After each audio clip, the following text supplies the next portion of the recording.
UP के आजमगढ़ पहुंचे AIMIM प्रमुख असदुद्दीन ओवैसी ने बुधवार को मुबारकपुर में समाजवादी पार्टी की जमकर बखिया उधेड़ी। उन्होंने मुसलमानों को आगाह किया कि इस देश में खुद अपनी लीडरशिप बनाएं, किसी के पिछलग्गू न बने। आजमगढ़ जिले की मुबारकपुर विधानसभा में अपनी पार्टी के प्रत्याशी शाह आलम उर्फ गुड्डू जमाली के समर्थन में आयोजित एक चुनावी रैली को संबोधित कर रहे थे। मुबारकपुर की रैली में उपस्थित भीड़ को देखकर ओवैसी काफी जोश में आ गए और वहां की आवाम से बार बार अपील की और कहा कि अब आपका रहनुमा आ गया है, किसी से डरने की जरूरत नहीं है। हर दलित, पिछड़े, अगड़े तथा मुसलमानों के खिलाफ हो रहे जुल्म और अन्याय की लड़ाई असदुद्दीन ओवैसी लड़ेगा। अखिलेश हो या नरेंद्र मोदी या फिर योगी, आपका कोई कुछ बिगाड़ नहीं सकता। सभी गरीबों के हक को एआईएमआईएम विधानसभा से लेकर संसद तक लड़कर दिलवाएगी। मुबारकपुर असदुद्दीन ओवैसी ने मंच से संबोधित करते हुए और क्या कहा, हम आपको सीधे सुनवाते हैं।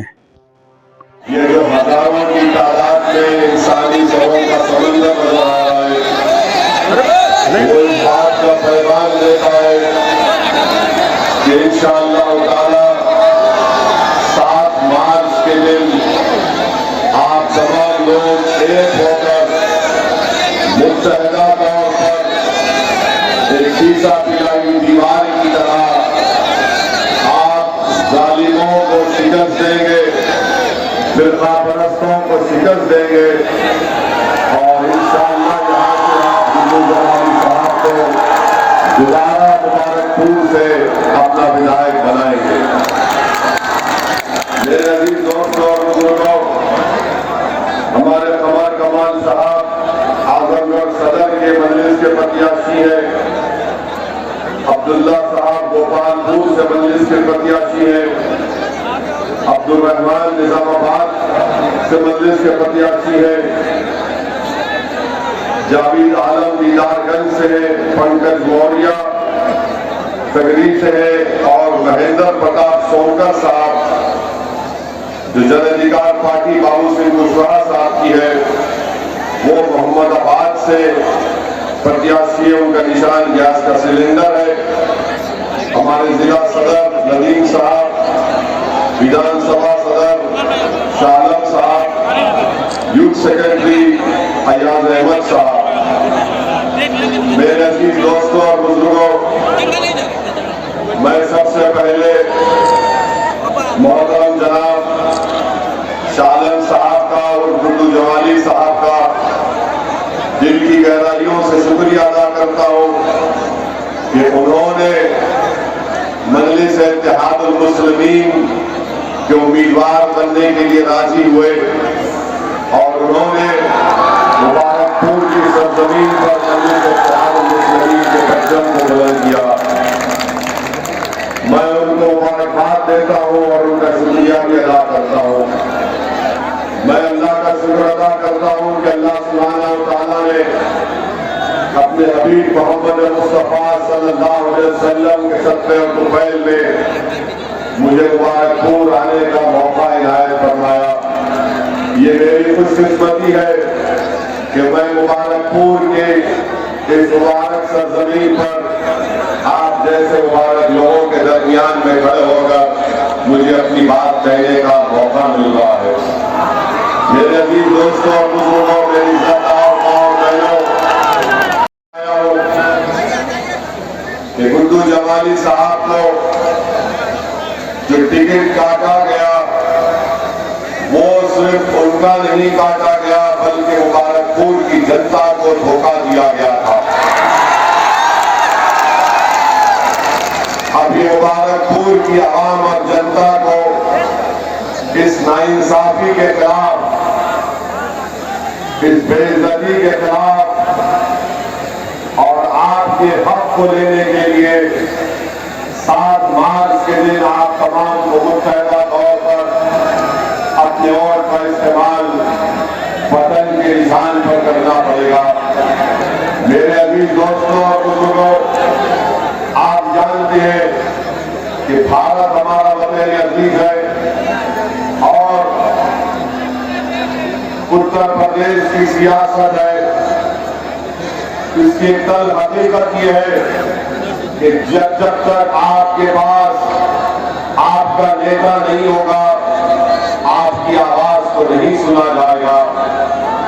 अगर आज आप मुबारकपुर से और आजमगढ़ से उत्तर प्रदेश में जो आखिरी मरहले के चुनाव होने जा रहे, यहां पर आप मजलिस के उम्मीदवारों को कामयाब करेंगे तो ये कामयाबी आपकी होगी, क्योंकि आपकी सफों से एक नेता निकलेगा। कोई मुझसे सवाल कर सकता है कि मुबारकपुर को ओवैसी तुम आ रहे हो और गुड्डू जमाली के लिए वोट की बात कर रहे हो, क्या गुड्डू जमाली 2 मरतबा के विधायक नहीं है? हाँ, गुड्डू जमाली 2 मरतबा के विधायक है, मगर उस 2 मरतबा में और अब तीसरी मरतबा की कामयाबी जो होगी उसमें जमीन आसमान का फर्क होगा। क्या फर्क होगा बताओ? क्या फर्क होगा? फर्क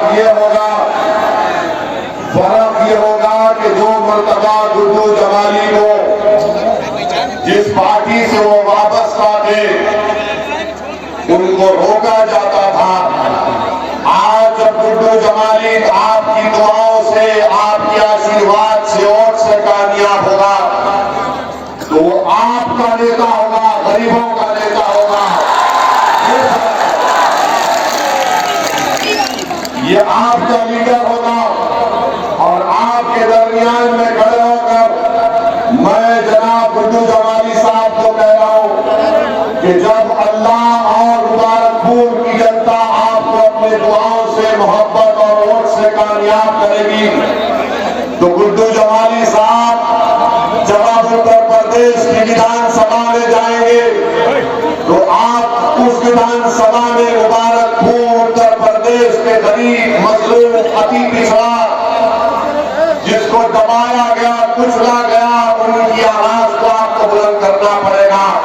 उत्तर प्रदेश की विधानसभा को मजलूमों और कमजोरों की आवाज उठाना पड़ेगा और मुझे यकीन है कि इंशाअल्लाह ताला गुड्डू जमाली मुबारकपुर की आवाम को शर्मिंदा नहीं करेंगे, बल्कि आपकी आवाज को उठाएंगे। तो अब आपको मालूम हो गया कि आप गुड्डू जमाली को जब वोट डालेंगे तो अपने नेता के लिए वोट डालेंगे। कल तक गुड्डू जमाली आपके पास आते थे तो किसी और नेता के बारे में आप उनको सत्ता देते थे। आज ये आपकी लड़ाई है, गुड्डू जमाली की लड़ाई नहीं है, ये आपको नेता बनने की लड़ाई है।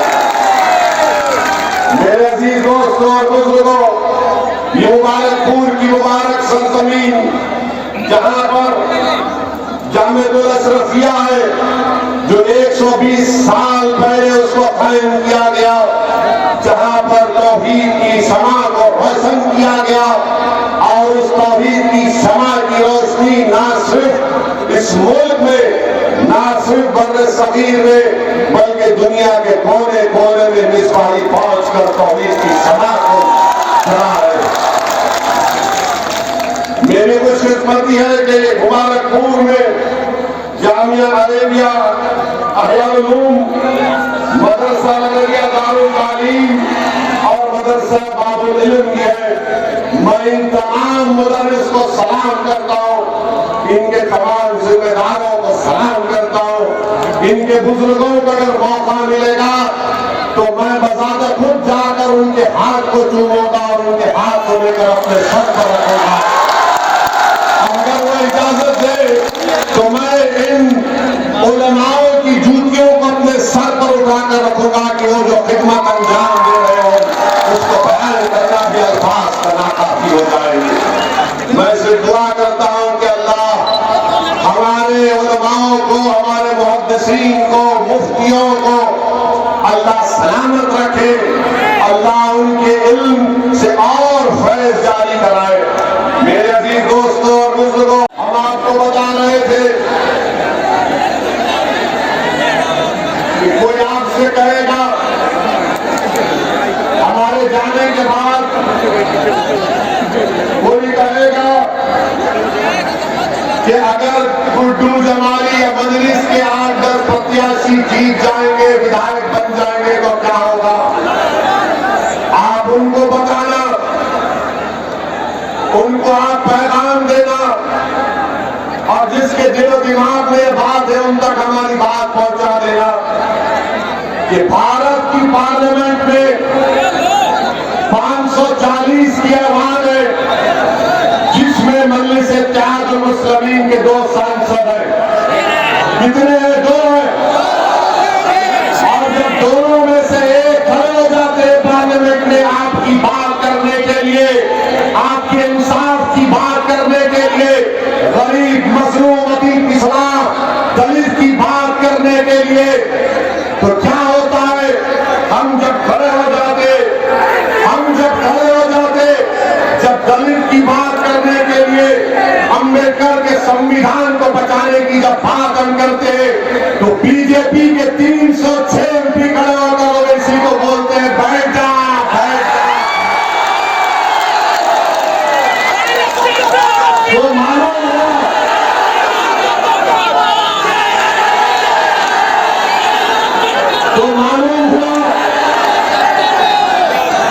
मालूम हुआ, कि ओवैसी, असदुद्दीन ओवैसी सिर्फ अल्पसंख्यक समाज मुसलमान की बात नहीं करता। असदुद्दीन ओवैसी सिर्फ दलितों की या पिछड़ा आदिवासियों की बात नहीं करता। असदुद्दीन ओवैसी जो कमजोर है उसको ताकतवर बनाने की बात करता है। हमने कभी भी मजहब के नाम पर भेदभाव नहीं किया। मेरी कोई एक ऐसी तकरीर दिखा दो जहां पर मैंने किसी समाज या किसी मजहब के बारे में कहा मेरी लड़ाई संविधान बचाने की है। अगर जुल्म हमारे हिंदू भाई पर होगा तो मैं मुबारकपुर के हिंदू भाइयों से कहना चाह रहा हूं कि जिस तरह जो इसी यहां खड़े होकर गया है, तुम पुकारो, मैं दौड़ डाला तुम्हारे साथ खड़ा हो जाऊंगा। अगर मुबारकपुर का दलित आवाज देगा कि ओवैसी आ जाओ, अंबेडकर के संविधान को बचाना है, अंबेडकर के मान और सम्मान को उठाना है, तो खुदा की कसम ओवैसी उस दलित परिवार के साथ खड़ा होकर आएगा। इसीलिए जब 2019 में हैदराबाद की आवाम ने हमको चौथी मर्तबा रुकने पार्लियामान एमपी बनाया, तो हम जब हल्फ लेने के लिए गए तो बीजेपी के 300 एमपी नारा लगाना शुरू कर दिए। हमको देखकर हमने भारत के संविधान पर, अल्लाह के नाम पर हल्फ लिया। उसके बाद हमने नारा लगाया जय भीम। तो बीजेपी के लोगों एमपी सन्नाटे में आ गए, जबान कतर लिए। बाप ने हमसे पूछे ये तुम्हारे दिमाग में कैसा आता है? हमने कहा दिमाग में नहीं, हमारे दिल में बाबा साहब अम्बेडकर है। हमारी सोच और फिक्र में, हमारी सोच और फिक्र में किसी से नफरत नहीं है। हम कमजोरों को मजबूत बनाना चाहते हैं, हम कमजोरों को ताकतवर बनाना चाहते हैं। जिस पर जुल्म हो रहा उसके जुल्म को रोककर मजलूम को इंसाफ दिलाना चाहते हैं। यही लड़ाई मजलिस इत्तेहादुल मुस्लिमीन की है। मेरे भाई, आज का 2 मार्च का दिन मेरे लिए बहुत ही मुबारक दिन है कि आज मेरी जमात मजलिस इत्तेहादुल मुस्लिमीन के अहिया के 64 बरस हो चुके हैं। अल्हम्दुलिल्लाह। लोग आपसे पूछेंगे कि मजलिस ने हैदराबाद में क्या किया। हमारे पास हैदराबाद में मजलिस में 7 विधायक हैं, कोई मंत्री नहीं है, कभी सत्ता में नहीं गए, न जाएंगे, मगर हमने जिनसे वोट किया उनके लिए हमने मेडिकल कॉलेज को कायम किया। कब कायम किया? 40 साल हो गए मेडिकल कॉलेज बनकर, इंजीनियरिंग कॉलेज बनकर, MBA, MCA, school of nursing, pharmacy, architecture college और 2 बड़े अस्पताल चला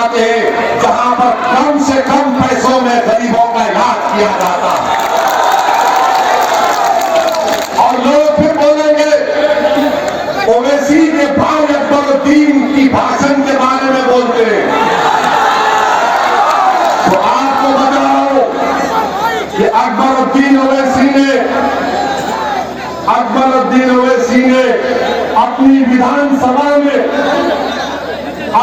विधानसभा में अकबरुद्दीन ओवैसी ने वहां पर एक सिमावानी महाकाली टेम्पल है और एक जंगम में राघवेंद्र मंडप में अकबरुद्दीन ओवैसी ने हमारे प्रदेश के मुख्यमंत्री से मिलकर इस मंदिर के हमारे हिंदू भाइयों से सरकार से उन्होंने 4 मल्टीपर्पज फंक्शन हॉल सरकार से मंजूर करवाई 2 मंदिरों के लिए 20 करोड़ सरकार ने मंजूर किए।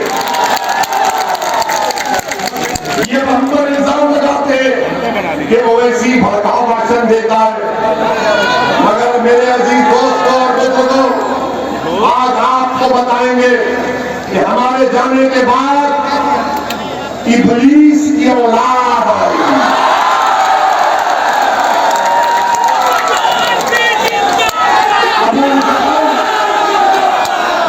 अबू जहल अबू लहब की नाजायज औलाद,